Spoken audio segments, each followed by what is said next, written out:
adalah wajib. Dan di sini Allah menyebutkan sallu alaihi wa sallimu taslima. Hendaklah kalian senantiasa berselawat kepada Rasulullah sallallahu alaihi wasallam, dan juga hendaklah kalian mengucapkan salam kepada Rasulullah sallallahu alaihi wasallam. Sehingga di antara salah satu kewajiban yang dianjurkan bagi kita untuk melakukannya dikala kita datang ke kota Madinah, salah satu tempat yang harus kita kunjungi adalah perkuburan baginda yang mulia sallallahu alaihi wasallam. Dan di antara salah satu kewajiban yang harus kita lakukan adalah mengucapkan salam dan salawat untuk Rasulullah sallallahu alaihi wasallam. Jika kita datang ke perkuburan Nabi sallallahu alaihi wasallam, maka kita lakukan kewajiban tersebut, di mana kita mengucapkan assalamu alayka ya Rasulullah wa rahmatullahi wa barakatuh. Sallallahu wa sallama wa baraka alayka wa jazaka afdala ma jaza nabiyyan an ummati. Di dalam doa berziarah ini, dan ini disebut dengan doa berziarah ke perkuburan Nabi sallallahu alaihi wasallam, di dalamnya terdapat salam, sehingga kita mengucapkan assalamu alayka ya Rasulullah, keselamatan untukmu ya Rasulullah, wa rahmatullahi wa barakatuh, rahmat Allah dan barakah dari Allah. Kemudian salawat, sallallahu wa sallama wa baraka alayka. Kami bersalawat, kami mengucapkan salam, dan semoga Allah juga memberikan keberkahan. Wa jazaka afdala ma jaza nabiyyan an ummati, dan semoga Allah Subhanahu wa taala memberikan balasan yang terindah untukmu, sebagaimana Allah memberikan balasan kepada para nabinya jika mereka berdakwah kepada umatnya. Dan di dalam doa yang kita baca jika kita berziarah ke perkuburan Nabi sallallahu alaihi wasallam, di dalamnya terdapat kalimat salam dan juga di dalamnya kalimat salawat, dan itulah di antara bentuk pengaplikasian firman Allah Subhanahu wa taala, ya ayyuhalladzina amanu sallu alaihi wa sallimu taslima. Allahumma salli ala Muhammad wa ala ali Muhammad kama sallaita ala Ibrahim wa ala ali Ibrahim innaka Hamidum Majid. Allahumma barik ala Muhammad wa ala ali Muhammad kama barakta ala Ibrahim wa ala ali Ibrahim innaka Hamidum Majid. Ikhwatal Islam, saudara kaum muslimin, para tamu Allah rahimani wa rahimakumullah. Alhamdulillah, Allah Subhanahu wa taala kembali memberikan kepada kita kesempatan untuk bisa berkumpul di Masjid Rasulullah sallallahu alaihi wasallam, tentunya dalam rangka mendengarkan ayat-ayat Al-Qur'an ataupun hadis-hadis Rasulullah sallallahu alaihi wasallam, terkhusus hadis-hadis yang berkaitan dengan keutamaan kota Madinah. Karena alhamdulillah Allah Subhanahu wa taala berikan kepada kita kemudahan untuk bisa datang ke kota Madinah. Dan kewajiban kita yang berikutnya adalah bagaimana kita menghargai kota Madinah, kota yang dicintai oleh baginda yang mulia sallallahu alaihi wasallam, dan juga kota yang didoakan oleh Rasulullah sallallahu alaihi wasallam penuh dengan keberkahan, sehingga kotanya kota yang berkah, penghasilan yang berkah, pekerjaannya juga pekerjaan yang berkah, buah-buahan yang ada di dalamnya juga buah-buahan yang berkah. Dan itu semua berkat daripada doa baginda yang mulia sallallahu alaihi wasallam, sebagaimana yang disebutkan oleh Imam Muslim. Nabi sallallahu alaihi wasallam bermohon kepada Allah Subhanahu wa taala, Allahumma barik lana fi samarina wa barik lana fi madinatina wa barik lana fi sa'ina wa barik lana fi muddina. Rasulullah sallallahu alaihi wasallam berdoa meminta kepada Allah Subhanahu wa taala, ya Allah, berikan keberkahan terhadap buah-buahan yang ada di kota Madinah. Rasulullah sallallahu alaihi wasallam tidak meminta kepada Allah, ya Allah, banyakkanlah buah-buahan yang ada di sana, tidak. Namun Nabi sallallahu alaihi wasallam menyebutkan, berikan keberkahan terhadap buah-buahan yang ada di dalamnya. Karena berkah itu lebih baik, karena banyak belum tentu berkah. Namun Nabi sallallahu alaihi wasallam meminta keberkahan. Apa makna daripada keberkahan? Berkah itu tidaklah disebut dengan berkah kecuali sesuatu yang sifatnya kontinu, kecuali yang sifatnya selalu ada. Kemudian juga di antara keberkahan tersebut adalah Allah Subhanahu wa taala memberikan keberkahan. Berkah itu diambil dari kata-kata birkah, dan birkah itu ibarat air, karena air itulah yang memancarkan keberkahan. Maka berkah adalah sesuatu yang memberikan kebaikan yang banyak, dan itulah makna daripada kalimat berkah. Rasulullah sallallahu alaihi wasallam bermohon kepada Allah agar menjadikan buah-buahan yang ada di dalamnya berkah. Begitu juga kotanya, Allahumma barik lana fi madinatina. Ya Allah, jadikan kota kami, kota Madinah ini adalah kota yang penuh dengan keberkahan. Sebagaimana juga Rasulullah meminta kepada Allah, Allahumma barik lana fi sa'ina wa barik lana fi muddina. Berikan keberkahan terhadap takaran kami, dan juga berikan keberkahan terhadap timbangan kami. Kotanya berkah, usahanya berkah, buah-buahannya juga berkah, dan itu semua ibarat atau keberkahan doa baginda yang mulia sallallahu alaihi wasallam yang dikabulkan oleh Allah Subhanahu wa taala. Sehingga wajar jika kita berbicara tentang kota Madinah, kita ingin mengetahui apa saja yang harus kita lakukan selama berada di dalamnya. Sebagaimana kita juga ingin mengetahui apa saja larangan-larangan yang harus kita hindari. Karena dikala disebut dengan berkah, tentunya akan mendatangkan kebaikan yang banyak. Namun sebaliknya, kalau seandainya kita melakukan sesuatu yang tidak diridai oleh Allah Subhanahu wa taala atau yang dilarang oleh baginda yang mulia sallallahu alaihi wasallam, maka akan berefek samping kepada kita bersama. Dan di antara salah satunya ikhwatul Islam, hadis yang kemarin telah kita sebutkan, yaitu hadis yang diriwayatkan oleh Imam Bukhari dan Imam Muslim. Rasulullah SAW menyebutkan, Al-Madinatu haram. Sesungguhnya kota Madinah adalah kota yang diharamkan oleh Allah Subhanahu wa taala. Allah yang mengharamkan melalui lisan Nabi kita yang mulia sallallahu alaihi wasallam. Dan itu adalah di antara bentuk keberkahan yang pertama. Dikala Nabi sallallahu alaihi wasallam hijrah dari Mekah menuju Madinah, yang mana kota Madinah yang dulunya bernama Yathrib adalah kota tempat sarangnya wabah penyakit, sehingga sahabat-sahabat yang hijrah dari Mekah menuju Madinah mereka tidak bisa tahan tinggal di dalamnya. Sampai Nabi SAW bermohon meminta kepada Allah Subhanahu wa taala, "Ya Allah, hilangkan wabah yang ada di kota Madinah, pindahkan ke tempat yang lain." Kemudian Rasulullah menyebutkan, "Allahumma habbib ilaina al-Madinah." Jadikan kecintaan kepada kami terhadap kota Madinah sebagaimana cinta kami terhadap kota Mekah, atau kecintaan kami terhadap kota Madinah melebihi kecintaan kami terhadap kota Mekah.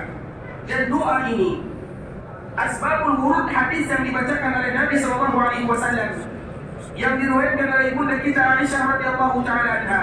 Karena Nabi melihat para sahabat yang hijrah dari Mekah menuju Madinah, mereka kesakitan, mereka mendapatkan wabah yang luar biasa. Sehingga Nabi SAW khawatir kalau seandainya kurang keimanan atau kalau seandainya ada di antara sahabat yang mengeluh, makanya Nabi SAW berdoa kepada Allah, "Ya Allah, jadikan kota Madinah adalah kota yang kami cintai sebagaimana kami cinta kepada kota Mekah, atau melebihi kecintaan kami terhadap kota Mekah itu sendiri." Semenjak Nabi SAW berdoa, maka semenjak itu pula cinta, benih-benih cinta semakin tumbuh di dalam dada para sahabat yang mulia, yang mana para sahabat mereka semakin cinta tinggal di kota Madinah karena berkat doa baginda yang mulia sallallahu alaihi wasallam. Dan kita pun wajib cinta terhadap kota Madinah, kota yang dicintai Nabi, kota yang dicintai oleh sahabat Nabi sallallahu alaihi wasallam, kota yang didoakan keberkahan oleh Allah Subhanahu wa taala. Dan di antara salah satu bentuk keberkahan tersebut, Allah menjadikan kota Madinah adalah kota yang haram, yang mana dikala kita berada di dalamnya kita harus berhati-hati, baik itu dikala kita beribadah atau juga berhati-hati kalau seandainya kita terjatuh ke lembah kesalahan dan kekhilafan.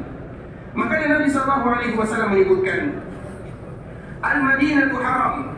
Sesungguhnya kota Madinah adalah kota yang haram. Madinah adalah tanah haram.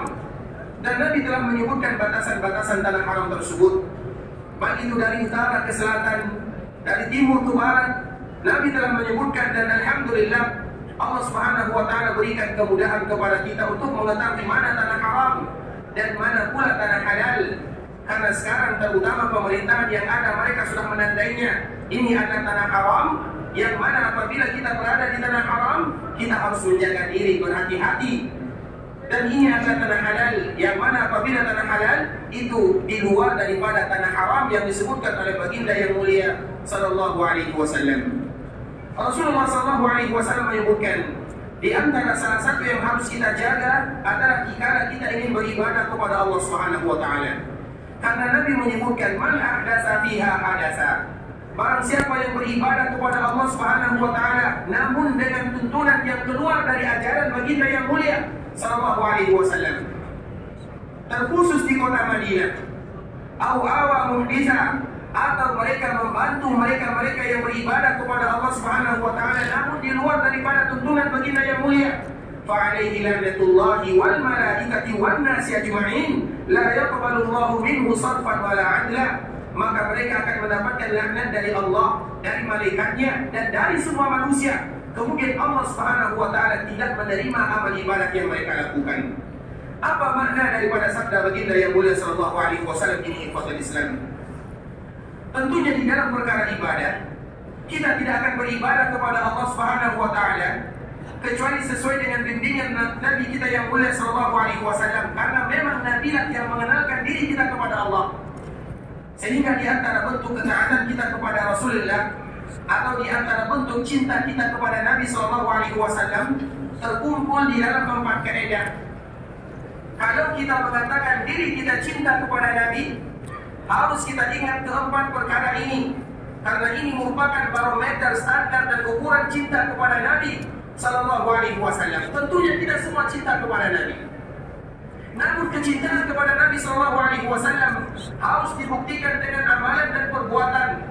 Cinta kepada Nabi sallallahu alaihi wasallam dengan kata-kata iya, namun juga dibarengi dengan ucapan, dengan amalan, dengan perbuatan, dengan ibadah kepada Allah Azza wa Jalla sesuai dengan bimbingan Nabi kita yang mulia sallallahu alaihi wasallam. Sehingga setiap mereka yang cinta kepada Nabi sallallahu alaihi wasallam, belum tentu Nabi cinta kepada mereka. Kita ulang lagi, ikhwatul Islam, setiap mereka dan semua manusia, tentunya umat Nabi pasti cinta kepada Nabinya, dan itu sesuatu yang pasti. Namun pertanyaannya, apakah Nabi SAW cinta kepada kita?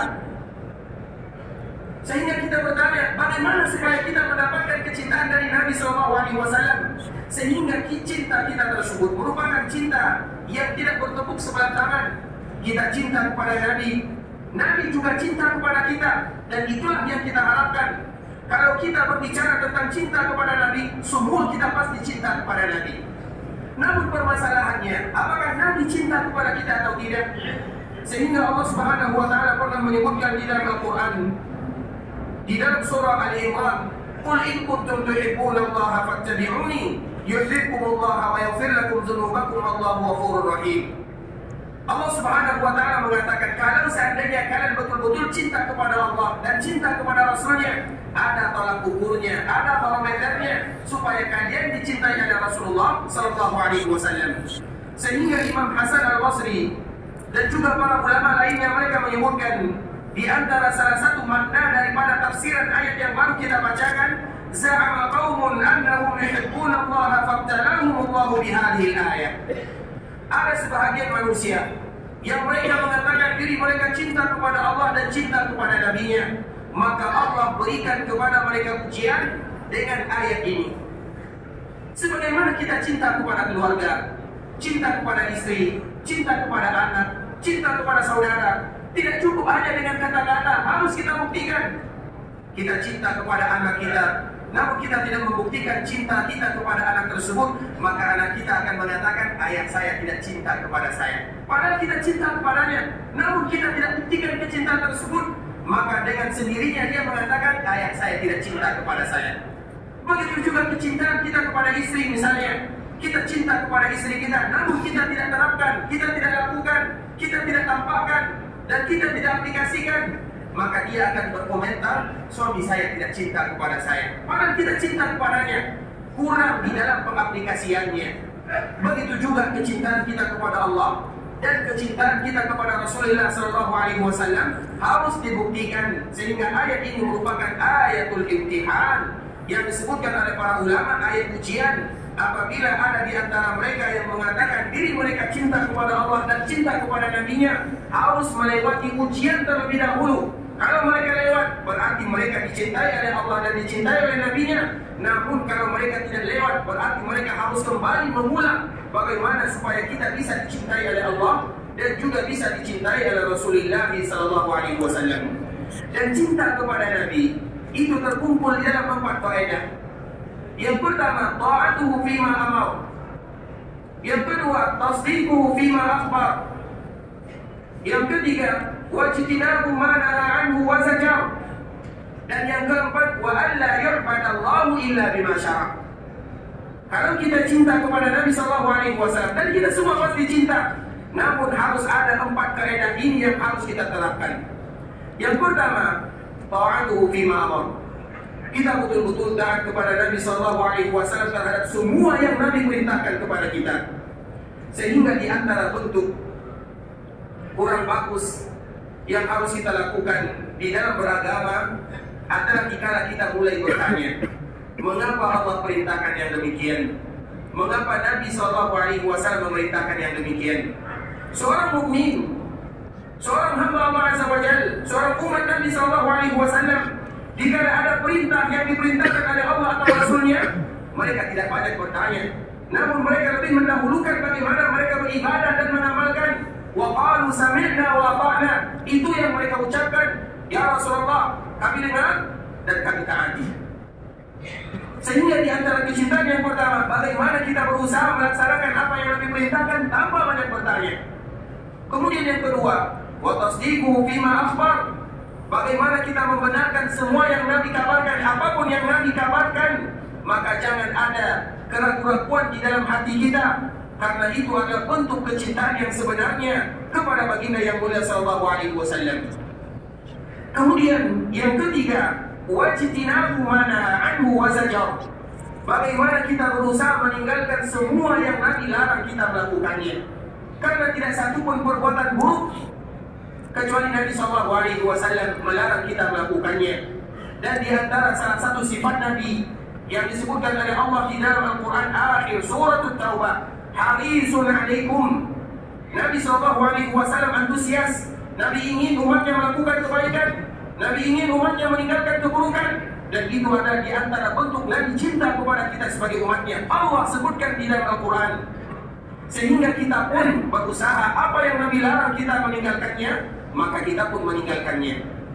Kemudian yang terakhir, di antara bentuk cinta kita kepada Nabi SAW, wa an la yu'badallahu illa bima syara', yaitu bagaimana kita beribadah kepada Allah Subhanahu wa taala sesuai dengan apa yang disyariatkan oleh baginda yang mulia sallallahu alaihi wasallam. Karena apabila kita keluar dari jalur yang disebutkan, yang diajarkan, yang dicontohkan oleh Nabi yang mulia sallallahu alaihi wasallam, berarti tidak atau kurang sempurna kecintaan kita kepada baginda yang mulia sallallahu alaihi wasallam.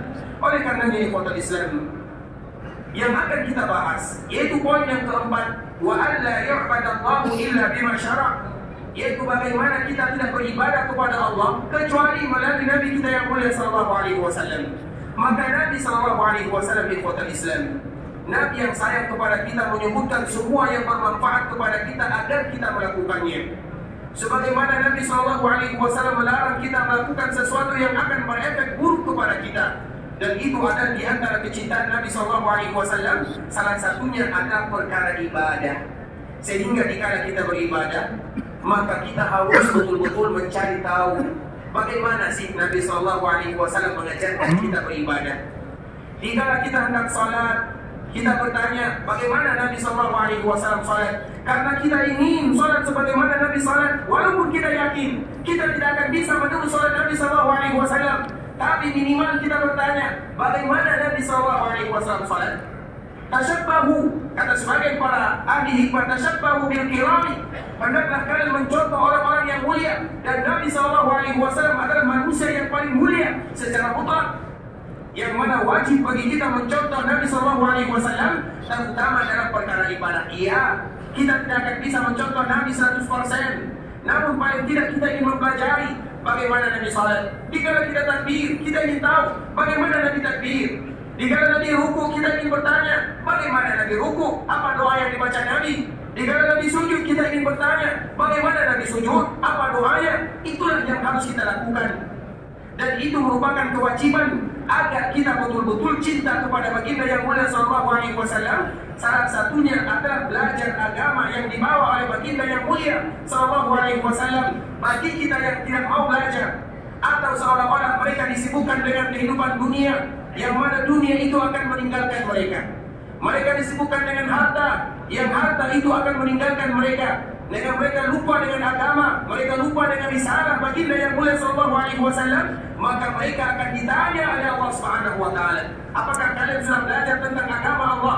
Apakah kalian sudah belajar tentang sirah atau belajar tentang sunnah Nabi sallallahu alaihi wasallam? Karena di antara bentuk kecintaan kita kepada Nabi adalah belajar tentang agama yang dibawa oleh Nabi sallallahu alaihi wasallam, sehingga kita beragama secara terang, jelas, tanpa ada keraguan di sana. Makanya Abu Dzar Al-Ghifari, salah seorang sahabat Nabi SAW menyebutkan, sesungguhnya Nabi tidaklah meninggalkan kita kecuali malamnya ibarat siang. Apa maknanya? Terang, jelas. Ibadah yang paling jelas adalah ibadah yang ada di dalam agama yang dibawa oleh baginda yang mulia sallallahu alaihi wasallam. Allah pasti menjaga agama kita. Tinggal bagaimana kita mempelajari agama, terutama dikala kita ingin beribadah kepada Allah. Kita ingin cari tahu bagaimana Nabi beribadah. Dikala kita ingin salat, maka Nabi, kita ingin apa hadis Nabi? Sallu kama ra'aitumuni usalli. Wahai kalian umatku, salatlah kalian sebagaimana kalian melihat diriku salat. Bagaimana kita melihat Nabi salat? Tentunya melihat hadis-hadis Nabi sallallahu alaihi wasallam. Sedikit demi sedikit kita belajar satu hadis. Makanya kita lihat di kota Islam, para ulama dikala mereka mengarang kitab, rata-rata apa yang mereka dahulukan? Taharah, kemudian apa? Salat, kemudian apa? Zakat, kemudian apa? Puasa, kemudian haji, kemudian perkara-perkara yang lainnya. Kenapa mereka meninggalkan itu semua kepada kita? Agar kita berada di dalam kejelasan dikala kita beribadah kepada Allah sesuai dengan apa yang dicontohkan oleh baginda yang mulia sallallahu alaihi wasallam. Sehingga kenapa kita menyebutkan yang demikian? Karena kalau seandainya kita tidak tahu tentang sunnah Nabi sallallahu alaihi wasallam, dikhawatirkan kita jatuh ke dalam perkara-perkara yang tidak diridhai oleh Allah Subhanahu wa taala dan Nabi ikhwatul Islam. Setiap Jumat Nabi sallallahu alaihi wasallam menyampaikan kepada para sahabatnya. Apa kata Nabi sallallahu alaihi wasallam? Setiap Nabi sallallahu alaihi wasallam khutbah Jumat, maka kalimat ini tidak pernah ditinggalkan oleh baginda yang mulia sallallahu alaihi wasallam. Apa kata Rasulullah sallallahu alaihi wasallam? Karena biasanya Nabi sallallahu alaihi wasallam dikala khutbah, Nabi sallallahu alaihi wasallam memiliki yang namanya khutbatul hajah. Dan itulah kalimat yang selalu dibaca oleh Nabi sallallahu alaihi wasallam setiap kali Nabi berceramah, setiap kali Nabi berkhutbah. Itulah yang selalu dimulai oleh Nabi sallallahu alaihi wasallam. Siapa yang hafal khutbatul hajah? Ada yang tahu khutbatul hajah? Khutbatul hajah itu di dalam Islam biasanya khutbah bagi mereka yang sudah menikah, mereka tahu itu. Biasanya Pak KUA sebelum kita menikah, dia akan membacakan khutbatul hajah. Kenapa mereka membacakan yang demikian? Karena Nabi sallallahu alaihi wasallam selalu membacanya. Saya dianjurkan bagi kita untuk selalu juga membacanya. Ada yang hafal? Khutbatul hajah. Kan rata-rata sudah nikah kan? Sebelum nikah, itu biasanya ada khutbatul hajah. Silakan. Bisa, mohon maaf ya, bisa diangkat suaranya sedikit.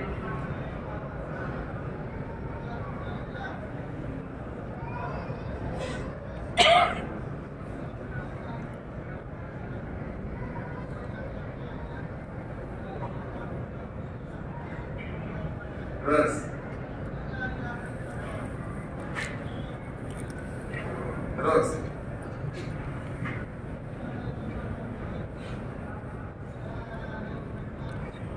Ya ayyuhalladzina amanu taqullaha.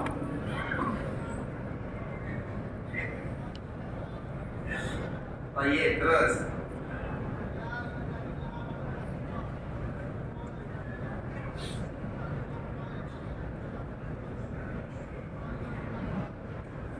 Baik. Ya ayyuhan nasu taqu. Baik, lanjut. Setelahnya. Fa inna asaqal. Masya Allah, silakan. Masya Allah, barakallahu fiik. Itulah yang disebut dengan khutbatul hajah. Walaupun mungkin sebagian kita tidak dengar ya apa yang disebutkan oleh saudara kita, Masya Allah, Allah barik. Namun ini disebut dengan khutbatul hajah, khutbah yang selalu dibacakan oleh Nabi sallallahu alaihi wasallam setiap kali Nabi sallallahu alaihi wasallam berceramah, menyampaikan mau'izah dan tazkirah. Itulah yang dimulai oleh Nabi sallallahu alaihi wasallam. Masya Allah, barakallahu fiik.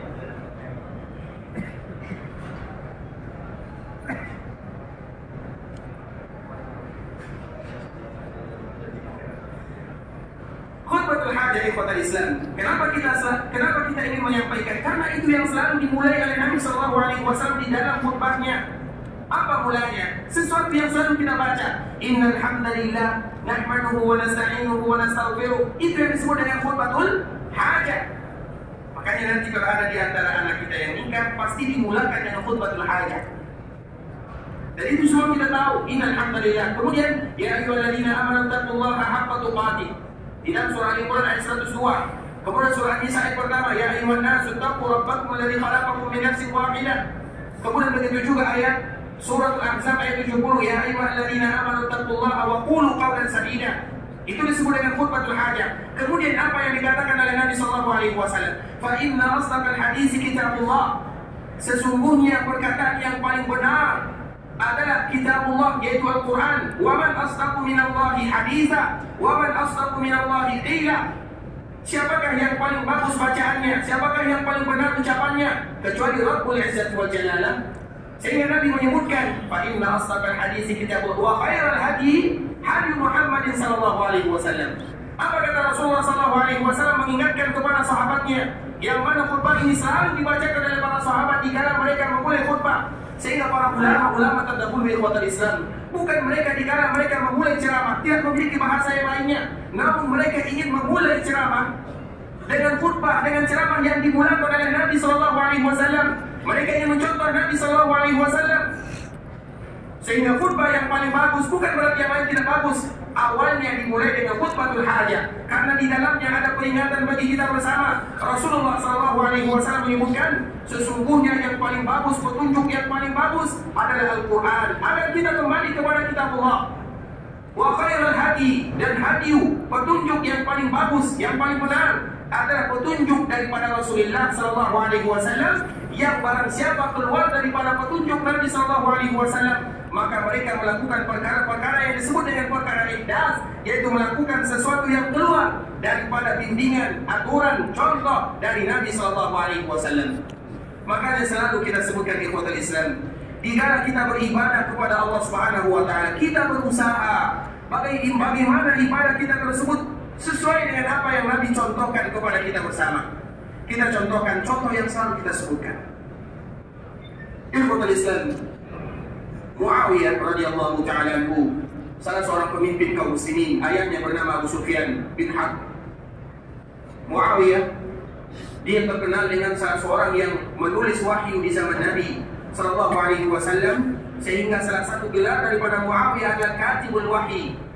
Mereka yang menulis wahyu di zaman Nabi salah satunya adalah Muawiyah bin Abi Sufyan radhiyallahu ta'ala anhuma. Dikala dia melakukan ibadah umrah atau melakukan ibadah haji, salah satunya adalah melakukan tawaf yang ada di Ka'bah. Dikala kita tawaf, dan ini merupakan di antara sunnah Nabi SAW, setiap mereka yang sampai di Ka'bah atau setiap mereka yang sampai di Mekah, sebelum mereka memulakan tawaf, maka dianjurkan bagi mereka untuk mandi dulu, sebagaimana Sallallahu Alaihi Wasallam melakukannya. Jika kita sampai di Mekah, kemudian kita ingin tawaf di Ka'bah Musyarrafah, maka tentunya kita mandi. Kenapa kita mandi? Karena Nabi mandi. Itulah jawabannya. Kemudian jika kita tawaf, kita dianjurkan, sebelum kita tawaf, kita dianjurkan mengucapkan talbiyah. Talbiyah itu adalah kalimat yang dianjurkan bagi kita untuk selalu mengucapkannya. Batas akhirnya adalah dikala kita melihat Ka'bah. Dikala kita sudah bisa melihat Ka'bah, maka itu adalah batas terakhir kita mengucapkan talbiyah. Dan bagi kita yang melakukan ibadah, terutama ibadah haji atau ibadah umrah sebagaimana yang kita lakukan sekarang, dikala kita sudah mengucapkan labbaik Allahumma umrah, maka sekali itu pula atau dari detik itu pula kita dianjurkan memperbanyak mengucapkan labbaik Allahumma labbaik, labbaik la syarika laka labbaik, innal hamda wan ni'mata laka wal mulku la syarika lak. Dianjurkan bagi yang laki-laki untuk mengeraskan suara, dan bagi yang perempuan untuk tidak mengeraskan suara. Karena tidak satu pun yang mendengarkan kita bertalbiyah, baik itu mereka yang ada nyawa atau mereka yang tidak ada nyawa, yang ada ruh atau yang tidak ada ruh, benda hidup atau benda mati, kecuali semuanya akan bersaksi di hadapan Allah. Ya Allah, fulan bin fulan, dulu mereka mengucapkan labbaik Allahumma labbaik, karena artinya adalah ya Allah, kami menjawab seruanmu. Kemudian dikala sampai di Ka'bah, maka kita berhenti mengucapkan kalimat talbiyah. Kemudian di awal kita sampai di Ka'bah, dikala kita ingin tawaf di sana di sekelilingnya, kalau bisa, yang pertama kali dianjurkan bagi kita melakukannya adalah menyentuh Hajar Aswad. Hajar Aswad yang dimuliakan oleh Allah Subhanahu wa taala, yang sebagian hadis Nabi menyebutkan itu adalah hajar, sebuah batu yang berasal dari surga. yang dulunya berwarna putih, namun dia akhirnya berwarna hitam karena kesalahan yang dilakukan oleh anak Adam. Kemudian, kalau seandainya kita bisa menciumnya, alhamdulillah. Karena di dalam Hajar Aswad itu ada 3 yang bisa kita lakukan. Yang pertama, menciumnya. Kalau tidak bisa, mencium apa yang bisa menyentuh Hajar Aswad tersebut. Misalnya kita tidak bisa menciumnya, namun bisa bagi kita untuk memegangnya, maka kita cium tangan yang tadi memegang Hajar Aswad, atau tongkat kita yang menyentuhnya, atau misalnya yang lain, sebagaimana Nabi SAW dia menyentuhkan tongkatnya dengan Hajar Aswad kemudian menciumnya. Kemudian kalau juga tidak bisa, maka yang kita ucapkan adalah melambaikan dan memberikan isyarat, dan memberikan isyarat hanya diberikan kepada Hajar Aswad sambil kita mengucapkan di awal kita memulakan tawaf, Bismillah ya Allahu Akbar. Kemudian Muawiyah radhiyallahu ta'ala anhu, dia pun memulakan tawaf. Dia memulai tawaf. Dikala dia tawaf, maka dia memegang semua rukun yang ada di Ka'bah. Di Ka'bah itu ada rukun, ada 4 rukun. Ada rukun Hajar Aswad yang pertama, kemudian rukun setelahnya, kemudian rukun setelahnya, kemudian rukun Yamani, kemudian Hajar Aswad lagi. Dia memegang semua Hajar Aswad, atau dia memegang semua rukun yang ada di Ka'bah. Maka perkaranya, dikala dia melakukan yang demikian, dilihat oleh sahabat Abdullah bin Abbas. Abdullah bin Abbas adalah sepupu Nabi SAW. Dia adalah ulamanya para sahabat Nabi, karena Nabi sendiri yang berdoa kepada Allah Subhanahu wa taala, Allahumma faqihhu fid din wa 'allimhu ta'wil. Ya Allah, ajarkan kepadanya fikih tentang agama, maknanya pahamkan dia tentang agama, dan ajarkan kepada dia tentang takwil Quran. Takwil itu adalah bahasa dulu, yang mana apabila disebut dengan takwil, maknanya tafsir, sebagaimana yang selalu diucapkan oleh Imam At-Tabari, imamnya para ahli tafsir. Kemudian Abdullah bin Abbas, apa maknanya? Dia tahu tentang agama Allah Subhanahu wa taala, dan dia paling tahu tentang sunnah Nabi SAW. Dikala dia melihat Muawiyah memegang semua rukun yang ada di Ka'bah, maka datanglah Abdullah bin Abbas kepada Muawiyah. Wahai Muawiyah, sesungguhnya sunnah Rasulullah SAW. Coba bayangkan bagaimana cerita antara mereka berdua.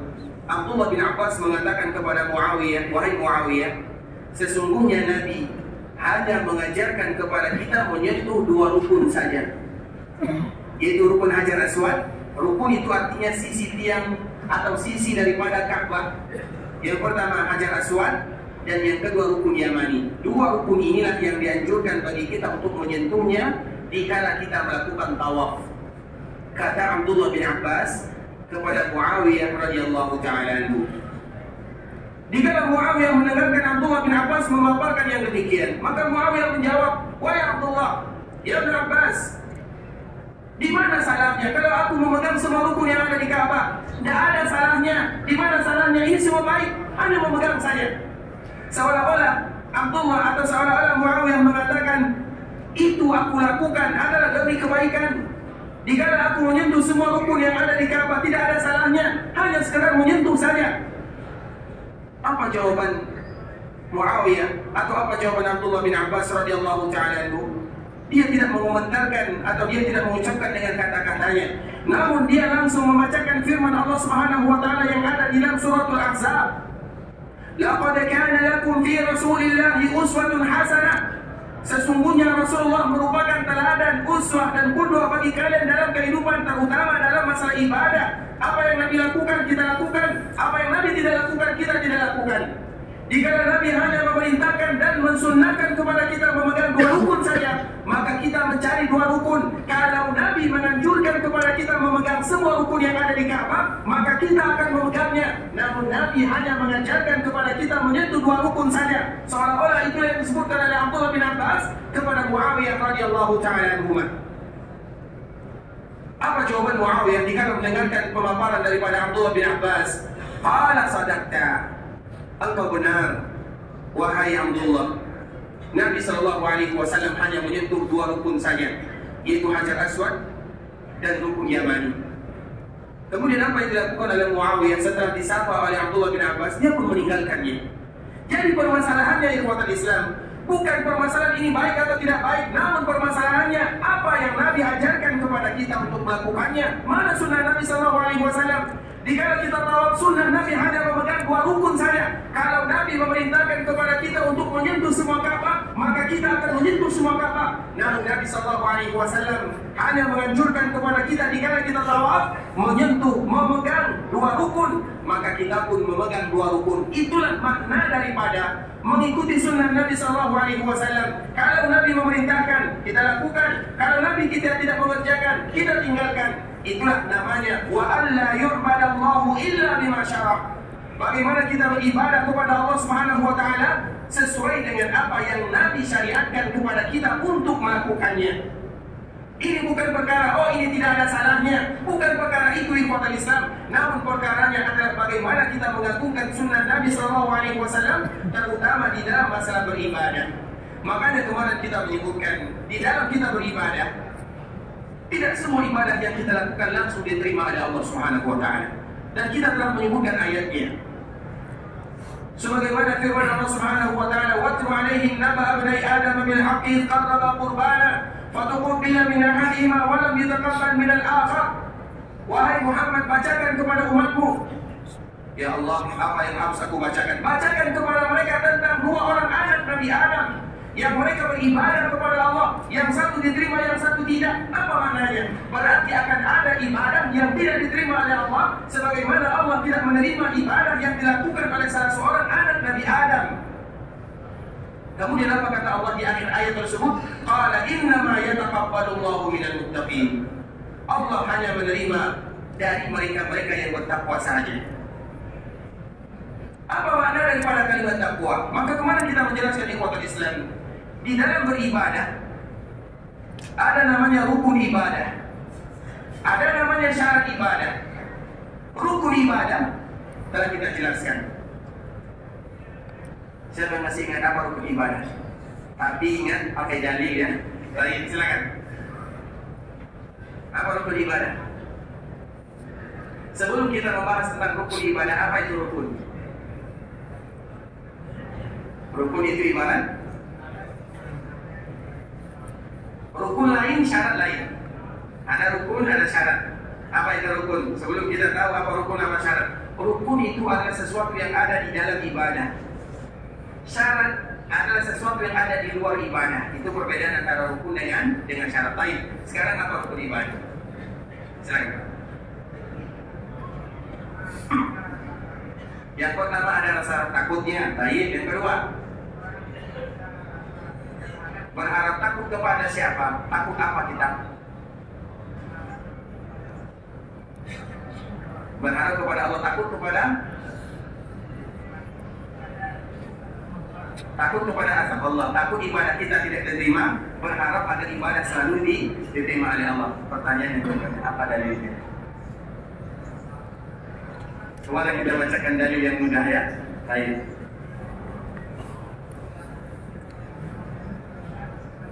Surat Sajadah, coba dibacakan. Masya Allah. Belum hafal ya? Nanti supaya lebih bisa hafal, silakan ini. Biar nanti bisa hafal ya. Masya Allah. Barakallahu fiik. Allah jika khairan.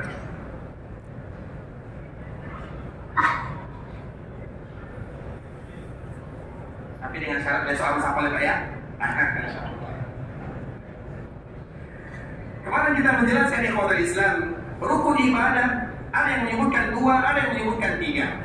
Terlepas daripada itu semua, salah satu dalilnya sebagaimana yang tadi telah disebutkan oleh Bapak kita, semoga Allah selalu menjaganya dan juga menjaga kita bersama, yaitu firman Allah Subhanahu wa taala, tatajafa junubuhum 'anil madaji yad'una rabbahum khaufan wa tama'an. Khaufan wa tama'an, yaitu ada rasa takutnya, ada rasa harapnya. Dan Nabi SAW, setiap kali Nabi SAW beribadah, inilah yang selalu dihadirkan oleh Nabi SAW. Nabi ikhwatul Islam sudah dijamin oleh Allah Subhanahu wa taala. Nabi sudah diberikan jaminan yang luar biasa, diberikan kepadanya maqaman mahmuda. Namun Nabi selalu beribadah kepada Allah, dan Nabi takut ibadahnya tidak diterima oleh Allah. Makanya Nabi, kita lihat di dalam hadis-hadis, kadang Nabi SAW beristighfar. Dalam satu majlis ada 70 kali, ada kadang-kadang 100 kali. Kenapa Nabi melakukan yang demikian? Bukan karena Allah sudah ampunkan dosa Nabi SAW, karena Nabi ingin mengajarkan kita sebagai umatnya, jika kita beribadah, jangan kita merasa ibadah kita akan langsung diterima oleh Allah. Optimis boleh, namun harus ada yang harus kita lakukan. Makanya disebut dengan rukun ibadah, di sampingnya disebut dengan syarat ibadah. Syarat ibadah yang pertama, kemarin telah kita jelaskan, yaitu keikhlasan. Allah tidak akan menerima dari seorang hamba yang ada di dalam hatinya ria dan sum'ah. Kemudian kemarin juga telah kita jelaskan di antara salah satu doa penangkal, dan ini jimat agar kita tidak ria, agar kita tidak sum'ah, ada jimatnya, ada penangkalnya, ada tamengnya. Siapa yang hafal? Silakan.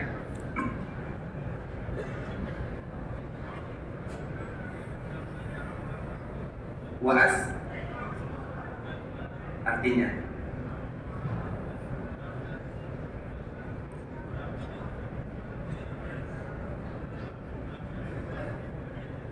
Masya Allah. Kalau nanti ada di antara jemaah yang bertanya di mana didapatkan doa ini, di dalam zikir pagi dan sore, silakan. Masya Allah, barakallahu fiik. Masya Allah, barakallahu fiik. Ini disebut dengan penangkal daripada ria dan sum'ah.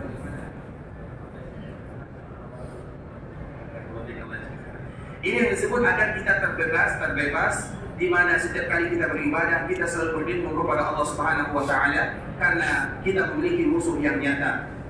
Inna syaitana lakum adu fattakhiduhu aduwwa. Allah menyebutkan sesungguhnya syaitan itu adalah musuh kalian, jadikan dia betul-betul sebagai musuh. Apa maknanya? Setiap hal-hal yang bisa menjadikan dia masuk ke dalam kita, mengganggu ibadah kita, maka tangkalnya, tamengnya adalah Al-Quran dan juga doa-doa dari baginda yang mulia sallallahu alaihi wasallam. Salah satunya sebagaimana doa yang tadi telah dibacakan oleh saudara kita. Semoga Allah menjaganya dan juga menjaga keluarganya dan juga menjaga kita bersama. Salah satunya, Allahumma inni a'udzubika an usyrika bika syai'an a'lamuhu wa astaghfiruka lima la a'lam. Itu selalu kita baca. Makanya kalau kita ingin membaca, ada di dalam zikir pagi dan sore. Di dalam zikir pagi dan sore itu ada doa yang komplit semuanya. Semua di sana ada. Semua di sana disebutkan oleh baginda yang mulia sallallahu alaihi wasallam, dan itulah wirid yang jangan ditinggalkan oleh seorang hamba agar Allah Subhanahu wa taala menjaga dirinya di dunia, dan juga agar Allah Subhanahu wa taala menjaga dirinya dan memberikan kemudahan kepadanya di akhirat kelak. Salah satunya adalah perbuatan ria yang bisa menghilangkan dan menggugurkan pahala-pahala yang dilakukan atau ibadah yang dilakukan oleh seorang hamba. Makanya di dalam sebuah hadis ikhwatul Islam, di dalam hadis yang diriwayatkan atau dari seorang sahabat yang bernama Abu Dzar radhiyallahu taala anhu, Allah akan mengatakan kepada mereka-mereka yang melakukan perbuatan ria di akhirat kelak, wahai kamu, pergilah minta pahala kepada orang yang kamu riakan, kepada orang yang kamu sum'ahkan. Kalau seandainya Allah Subhanahu wa taala berbicara yang demikian, kepada siapa kita akan meminta pahala? Pahala itu satu-satunya dari Allah Subhanahu wa taala. Namun dikala ada seorang hamba yang melakukan perbuatan riya dan sum'ah, dikala mereka beribadah kepada Allah Subhanahu wa taala, Allah akan mengatakan kepada mereka di akhirat, minta pahala kepada orang yang kamu riakan. Dulu kamu beribadah ingin dilihat, minta pahala kepadanya. Dulu kamu beribadah ingin dilihat, minta pahala kepadanya. Sehingga ada hadis yang kemarin juga kita sebutkan, hadis yang diriwayatkan oleh Imam Muslim. Yang pertama kali, awal man tusya'u lahun nar, mereka yang pertama kali dinyalakan api untuk mereka. Yang pertama siapa? Seorang yang mujahid, seorang yang berjihad di jalan Allah. Kemudian dikala dia meninggal, Allah memanggilnya, wahai fulan, aku berikan kepadamu kekuatan. Apa yang kamu lakukan dengan kekuatan yang aku berikan? Maka dia mengatakan, ya Allah, aku pun berjihad di jalanmu.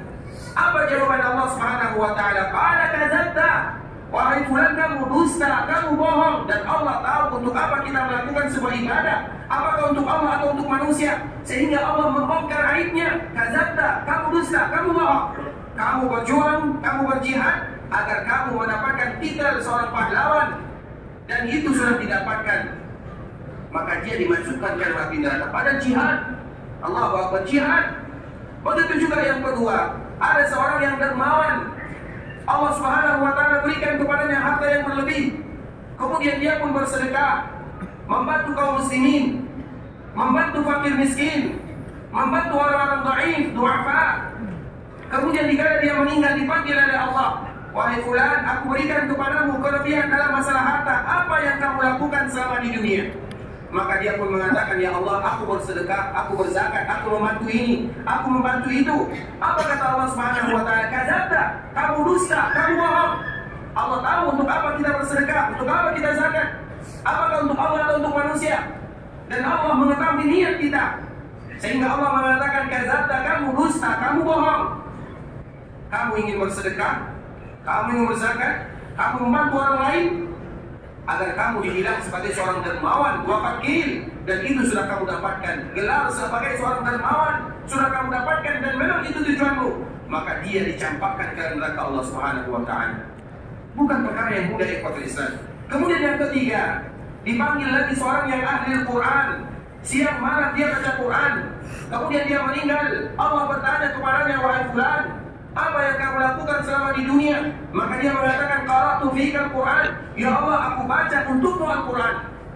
Allah tahu untuk siapa dia baca Quran. Qala kadzabta, kamu dusta, kamu bohong, kamu menipu. Kamu baca Quran agar kamu dibilang sebagai seorang qari, wakil, dan itu sudah dikatakan, dan kamu sudah mendapatkan titel qari. Kamu baca Quran bukan untukku, kata Allah. Kemudian dia pun akhirnya dimasukkan ke dalam api neraka. Padahal itu adalah ibadah yang mulia. Namun kalau seandainya ibadah yang mulia tersebut dijadikan untuk selain Allah Subhanahu wa taala, maka Allah berikan kepada mereka ancaman dengan neraka. Bukan perkara yang mudah, ikhwatul Islam. Makanya setiap kali kita beribadah, setiap kali kita umrah, setiap kali kita salat, setiap kali kita zakat, setiap kali kita melakukan ibadah yang lainnya, maka kita harus mengulang kembali, menata hati, membersihkan jiwa agar semua yang ada riya dan sum'ah di dalamnya, kita selalu bermohon kepada Allah, karena itu ada pertarungan. Syaitan tidak mau pernah membiarkan manusia begitu saja beribadah dengan mudah. Makanya ada pertarungan antara kita dengan iblis yang bersumpah kepada Allah Azza wa Jalla, aku akan datangi mereka ya Allah dari depan, dari belakang, dari kiri, dari kanan, dari semua penjuru aku akan datang kepada mereka. La uqwiyannahum ajma'in, dan aku akan sesatkan mereka semua, kecuali hamba-hambamu yang betul-betul ikhlas beribadah kepadamu. Sehingga ikhlas itu, ikhwatul Islam, merupakan syarat pertama agar ibadah kita diterima. Kalau tidak ikhlas, maka sebagian para ulama menyebutkan, kalau tidak ikhlas maka tidak usah kamu melakukan kelelahan di dalam beribadah, tidak ada gunanya. Oleh karenanya ikhlas, dan semoga Allah Subhanahu wa taala menjadikan kita semua adalah orang-orang yang ikhlas beribadah kepada Allah Subhanahu wa taala. Kemudian yang kedua, di antara ibadah atau syarat ibadah kita bisa diterima oleh Allah Subhanahu wa taala adalah al-mutaba'ah. Mutaba'ah itu artinya ittiba'. Ittiba' itu artinya adalah bagaimana kita betul-betul menjadikan Nabi SAW sebagai barometer dan ukuran dalam kehidupan. Setiap kali kita beribadah, kita bertanya, bagaimana sih doa Nabi SAW? Apa sih zikir yang dibaca oleh Nabi? Bagaimana sih Nabi melakukan ini? Bagaimana sih Nabi melakukan itu? Sehingga jika kita tahu Nabi melakukan yang demikian, maka kita pun berusaha melakukan sebagaimana yang dilakukan oleh Nabi SAW. Bagaimana caranya supaya kita tahu apa yang Nabi lakukan? Alhamdulillah, agama kita adalah agama yang sempurna. Allah yang menjaganya. Sedangkan agama-agama sebelum kita, Allah sandarkan kepada ulamanya. Dikala agama tersebut disandarkan kepada ulamanya, dikala ulamanya meninggal, hilang pula agama tersebut. Sehingga agama selain agama Islam tidak ada jaminan dari Allah Subhanahu wa taala Allah akan menjaga agama tersebut. Maka Allah mengutus Nabi sebagai Nabi terakhir. Di antara salah satu sifatnya muhaimin. Muhaimin itu artinya adalah akan merangkul agama-agama sebelumnya dan kembali meluruskan bagaimana kesalahan-kesalahan yang terjadi di dalamnya. Karena agama sebelumnya disandarkan kepada ulamanya, sedangkan agama kita Allah tidak menyandarkan kepada ulamanya. Allah yang memberikan jaminan, Allah sendiri yang akan menjaganya. Sehingga di kala Nabi kita adalah Nabi yang terakhir, Allah berikan penjagaan dan Allah berikan kesempurnaan. Sehingga Allah turunkan ayat yang luar biasa, yang orang Yahudi bercita-cita, kalau seandainya ayat ini diturunkan kepada kami bangsa Yahudi, akan kami jadikan ayat ini turunnya sebagai ayat. Apa ayat tersebut? Ayat yang mereka tahu bagaimana indahnya, bagaimana mulianya, yang tidak ada di dalam kitab suci mereka. Allah Subhanahu wa taala menyebutkan, "Al-yawma akmaltu lakum dinakum wa atmamtu 'alaikum ni'mati wa raditu lakumul Islam madina." Hari ini aku sempurnakan agamamu. Maknanya Islam adalah agama yang sudah sempurna. Allah yang mengatakan demikian kepada Nabi-Nya diturunkan di kala Nabi melakukan haji Arafah, haji wada ketika Nabi berada di Arafah. Kemudian Allah turunkan ayat ini, sehingga ini merupakan di antara kesempurnaan dan kemuliaan untuk kita sebagai umat Islam, yang mana Nabi Allah Subhanahu wa taala menyebutkan wa raditu lakumul Islam madinah, dan aku jadikan Islam sebagai agama yang aku ridhai untuk kalian, yang mana Allah tidak menerima kecuali Islam, sebagaimana juga yang Allah sebutkan inna dina indallahi Islam, yang mana barang siapa yang mencari Islam selain agama, Allah juga tidak akan menerimanya. Maknanya apa ikhwatul Islam? Berarti agama ini adalah agama yang sudah sempurna. Apa bentuk daripada kesempurnaan agama tersebut? Yaitu bagaimana kita mengetahui, mempelajari bagaimana Nabi melakukan di dalam Nabi beribadah. Begitu juga zaman-zaman yang Nabi sendiri memberikan kepada mereka pujian. Makanya jika kita ingin beribadah kepada Allah, dan alhamdulillah para ulama telah menukilkan kepada kita hadis. Semua para ulama yang datang setelah Nabi SAW, mulai dari zaman sahabat, kita tahu zaman sahabat yang mana pada akhirnya ada tahun 120 Hijriah, itu adalah akhir daripada sahabat, dan kita tahu sahabat itu jumlahnya berkisar antara 120.000 orang. Dan mereka, kalau seandainya kita lihat yang dikuburkan di kota Madinah, itu hanya berkisar sekitar 10.000 orang saja. Jumlah mereka sekitar 120.000.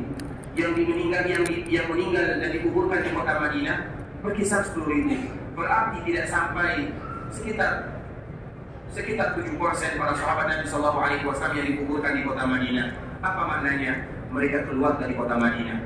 Kenapa mereka keluar dari kota Madinah? Bukankah mereka tidak tahu bagaimana keutamaan kota Madinah, keutamaan meninggal di kota Madinah? Mereka tahu itu semua. Namun mereka demi menjalankan amanah yang disampaikan oleh baginda yang mulia sallallahu alaihi wasallam agar agama ini menyebar ke seluruh dunia, dan itulah yang diinginkan oleh Allah Subhanahu wa taala. Mereka meninggalkan kota Madinah bukan berarti mereka tidak tahu keutamaan kota Madinah yang luar biasa, bagaimana wafat di kota Madinah. Namun berapa persen di antara mereka yang ada di Madinah, yang meninggal di Madinah? Sedikit. Tidak lebih daripada 7%. Yang lainnya mana? Sisanya mana? Sisanya mereka ada yang pergi ke sana, ada yang ke kiri, ada yang ke kanan, ada yang ke barat, ada yang ke utara, ada yang ke selatan, ada yang ke timur, demi menyebarkan agama yang disampaikan oleh baginda yang mulia sallallahu alaihi wasallam. Mereka berjuang.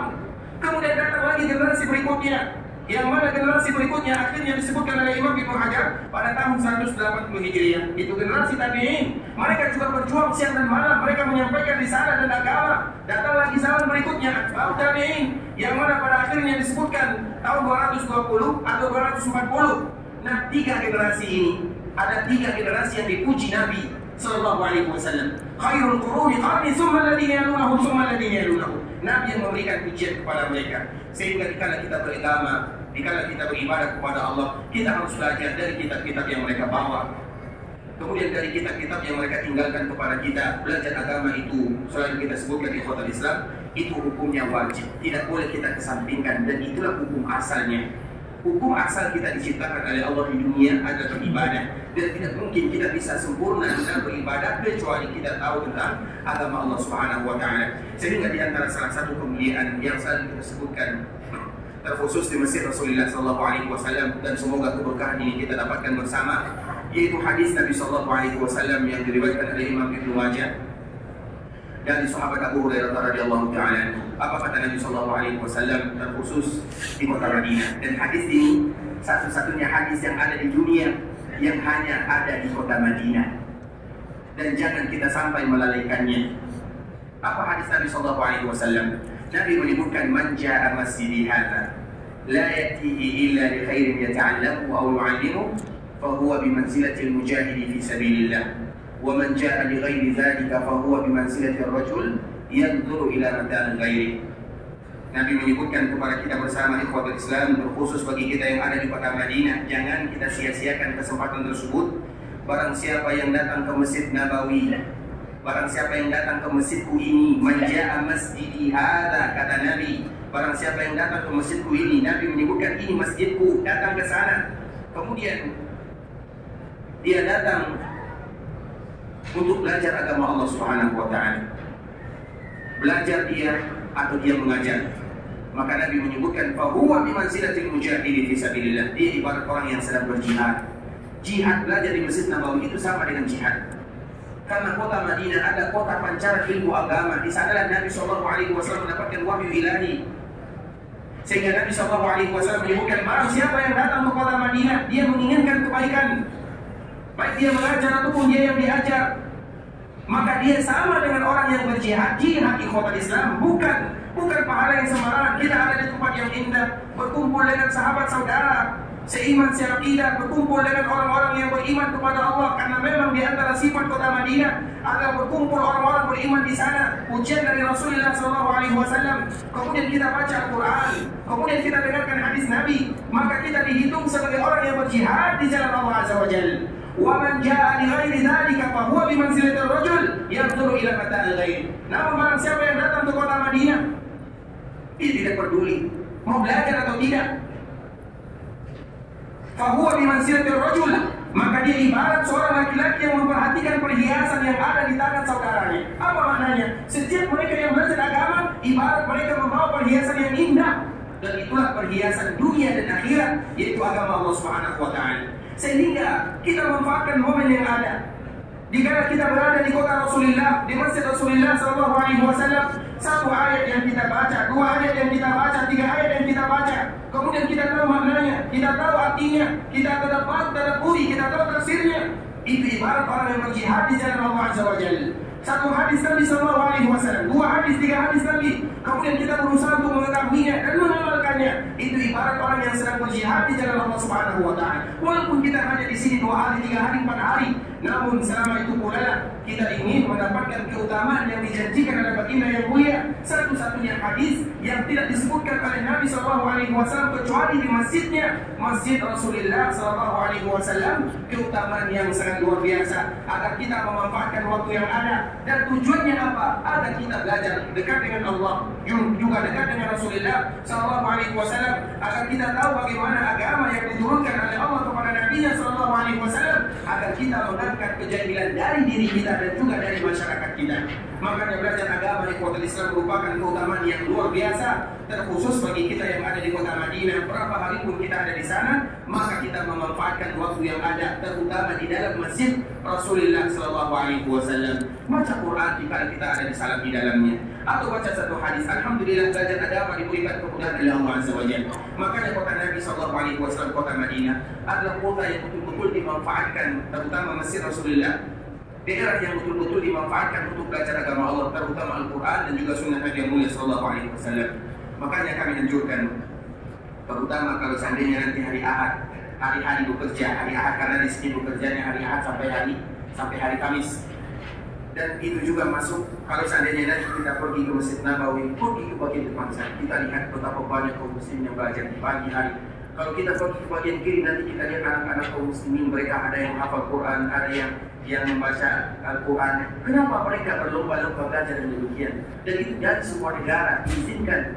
Dulu ada namanya halaqah zuwar.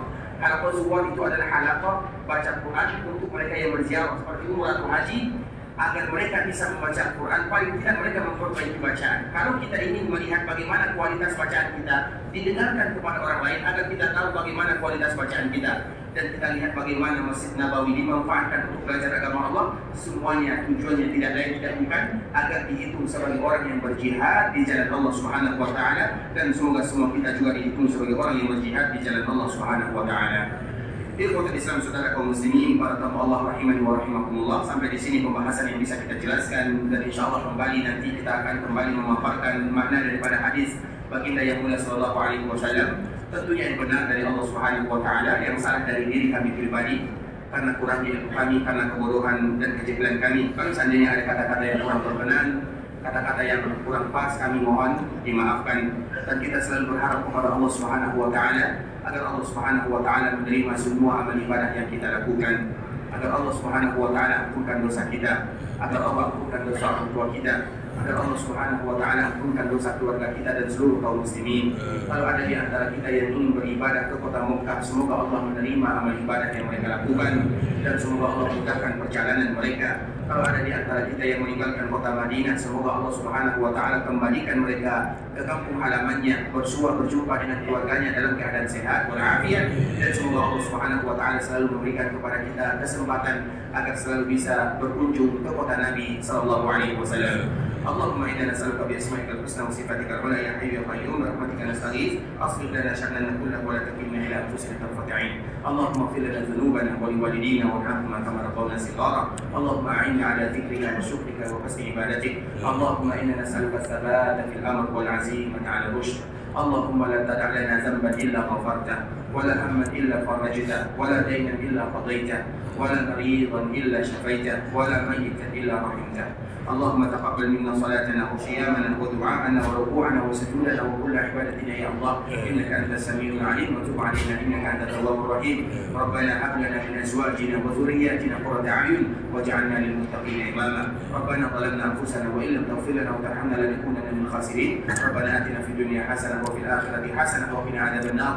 وصل اللهم وسلم على نبينا وحبيبنا وسيدنا محمد وعلى آله وصحبه وسلم تسليما كثيرا. سبحان ربك رب العزة عما يصفون وسلام على المرسلين والحمد لله رب العالمين. السلام عليكم ورحمة الله وبركاته. Waalaikumsalam.